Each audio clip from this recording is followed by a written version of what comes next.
We begin today with the latest out of Akron, where a hearing was scheduled this afternoon. This after attorneys for Akron protesters filed a motion for emergency relief against the city of Akron. Neil Fisher is in Akron, where we're told protesters will be gathering shortly. Neil, good afternoon to you. What's the latest? Hey, good afternoon, Jay. Nobody down here in Akron protesting yet, but the attorney who filed that lawsuit tells me the city of Akron has continuously silenced protesters' voices using unconstitutional violence, censorship, and mass arrests. This comes after 6 arrests were made to protesters on Monday, and protesters were tear gassed and pepper sprayed on Wednesday by police, who say the protesters were throwing bottles at the officers. The attorney told me today that the city resumed its policy of suppressing and punishing protesters by closing municipal buildings, blocking off public areas, and equipping police with military-style weapons, including smoke bombs and tear gas.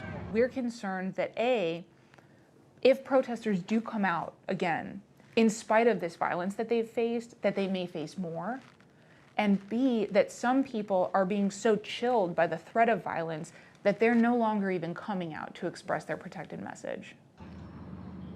The complaint Friday calls for a temporary restraining order prohibiting the city of Akron from using chemical weapons and other less lethal weapons to stop peaceful protests, and from using any other measure that unlawfully restricts constitutionally protected speech. Now, I did reach out to Akron Mayor Dan Horrigan's office earlier today. They tell me the city does not comment on pending litigation. However, we should know shortly what comes out of that hearing, whether they decide to grant the motion or not. Jay?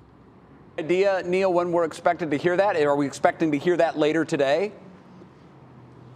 I think that should come fairly soon. We reached out and we talked to the attorney earlier today, who said that can go anywhere from 20 minutes to taking 2 hours long. So it should come within the next few hours. All right, Neil Fisher, I'm sure you're on the story. When you get word, let us know. Neil, thanks.